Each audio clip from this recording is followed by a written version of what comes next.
بسم اللہ الرحمن الرحیم۔ قسط نمبر 57 نبی علیہ السلام کے قتل کی سازش۔ حضرت ابوبکر صدیق رضی اللہ عنہ بھی ہجرت کی تیاری کر رہے تھے۔ ہجرت سے پہلے وہ آرزو کیا کرتے تھے کہ نبی اکرم صلی اللہ علیہ وسلم کے ساتھ ہجرت کریں۔ وہ روانگی کی تیاری کر چکے تھے کہ ایک دن حضور نبی کریم صلی اللہ علیہ وسلم نے ان سے فرمایا، ابو بکر جلدی نہ کرو، امید ہے مجھے بھی اجازت ملنے والی ہے۔ چنانچہ حضرت ابوبکر صدیق رضی اللہ عنہ رک گئے۔ انہوں نے ہجرت کے لیے 2 اونٹنیاں تیار کر رکھی تھیں۔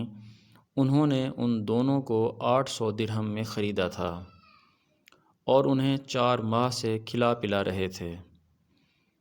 ادھر مشرکین نے جب یہ دیکھا کہ مسلمان مدینہ ہجرت کرتے جا رہے ہیں اور مدینہ کے رہنے والے بڑے جنگجو ہیں، وہاں مسلمان روز بروز طاقت پکڑتے چلے جائیں گے، تو انہیں خوف محسوس ہوا کہ اللہ کے رسول بھی کہیں مدینہ نہ چلے جائیں اور وہاں انصار کے ساتھ مل کر ہمارے خلاف جنگ کی تیاری نہ کرنے لگیں۔ تو وہ سب جمع ہوئے اور سوچنے لگے کہ کیا قدم اٹھائیں۔ یہ قریش دارالندوہ میں جمع ہوئے۔ دارالندوہ ان کے مشورہ کرنے کی جگہ تھی۔ یہ پہلا پختہ مکان تھا جو مکہ میں تعمیر ہوا۔ قریش کے اس مشورے میں شیطان بھی شریک ہوا۔ وہ انسانی شکل میں آیا تھا اور ایک بوڑھے کے روپ میں تھا۔ سبز رنگ کی چادر اوڑھے ہوئے تھا۔ وہ دروازے پر آ کر ٹھہر گیا۔ اسے دیکھ کر لوگوں نے پوچھا، آپ کون بزرگ ہیں؟ اس نے کہا، میں نجد کا سردار ہوں۔ آپ لوگ جس غرض سے یہاں جمع ہوئے ہیں، میں بھی اسی کے بارے میں سن کر آیا ہوں، تاکہ آپ لوگوں کی باتیں سنوں اور ہو سکے تو کوئی مفید مشورہ بھی دوں۔ اس پر قریشیوں نے اسے اندر بلا لیا۔ اب انہوں نے مشورہ شروع کیا۔ ان میں سے کوئی بولا، اس شخص یعنی رسول اللہ صلی اللہ علیہ وسلم کا معاملہ تم دیکھ ہی چکے ہو۔ اللہ کی قسم اب ہر وقت اس بات کا خطرہ ہے کہ یہ اپنے نئے اور اجنبی مددگاروں کے ساتھ ہم پر حملہ کرے گا، لہٰذا مشورہ کر کے اس کے بارے میں کوئی ایک بات طے کر لو۔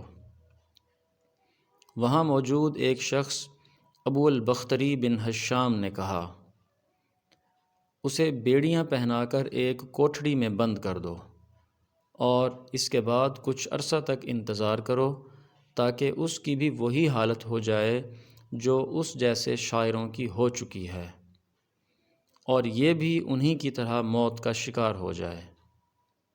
اس پر شیطان نے کہا، ہرگز نہیں، یہ رائے بالکل غلط ہے۔ یہ خبر اس کے ساتھیوں تک پہنچ جائے گی، وہ تم پر حملہ کر دیں گے اور اپنے ساتھی کو نکال کر لے جائیں گے۔ اس وقت تمہیں پچھتانا پڑے گا، لہٰذا کوئی اور ترکیب سوچو۔ اب ان میں بحث شروع ہو گئی۔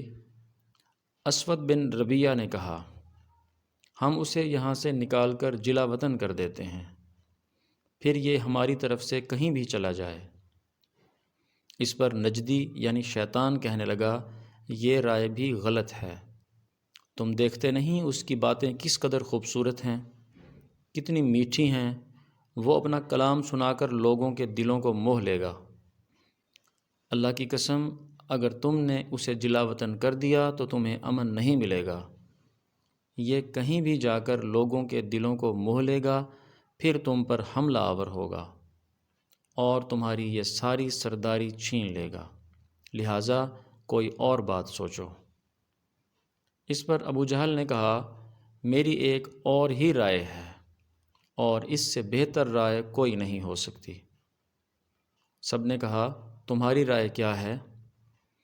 ابو جہل کہنے لگا، آپ لوگ ہر خاندان اور ہر قبیلے کا ایک ایک بہادر اور طاقتور نوجوان لیں، ہر ایک کو ایک ایک تلوار دیں، ان سب کو محمد صلی اللہ علیہ وسلم پر حملہ کرنے کے لیے صبح سویرے بھیجیں۔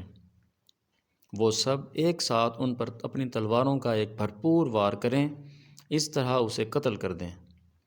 اس سے ہوگا یہ کہ اس کے قتل میں سارے قبیلے شامل ہو جائیں گے، لہٰذا محمد صلی اللہ علیہ وسلم کے خاندان والوں میں اتنی طاقت نہیں ہوگی کہ وہ ان سب سے جنگ کریں، لہٰذا وہ خون بہا یعنی فدیہ کی رقم لینے پر آمادہ ہو جائیں گے، وہ ہم انہیں دے دیں گے۔ اس پر شیطان خوش ہو کر بولا، ہاں یہ ہے اعلیٰ رائے، میرے خیال میں اس سے اچھی رائے کوئی اور نہیں ہو سکتی۔ چنانچہ اس رائے کو سب نے منظور کر لیا۔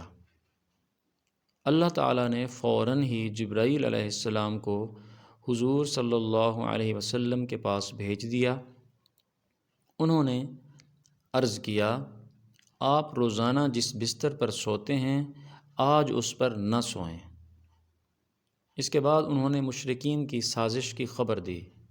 چنانچہ سورۃ الانفال کی آیت 30 میں آتا ہے، جس کا ترجمہ ہے، اور اس واقعے کا بھی ذکر کیجئے جب کافر لوگ آپ کی نسبت بری بری تدبیریں سوچ رہے تھے کہ آیا آپ کو قید کر لیں یا قتل کر ڈالیں یا آپ کو جلا وطن کر دیں، اور وہ اپنی تدبیریں کر رہے تھے اور اللہ اپنی تدبیر کر رہا تھا، اور سب سے زیادہ مضبوط تدبیر والا اللہ ہے۔ غرض جب رات 1/3 گزر گئی تو مشرکین کا ٹولہ حضور صلی اللہ علیہ وسلم کے گھر تک پہنچ کر چھپ گیا۔ وہ انتظار کرنے لگا کہ کب وہ سوئیں اور وہ سب یکدم ان پر حملہ کر دیں۔ ان کفار کی تعداد 100 تھی۔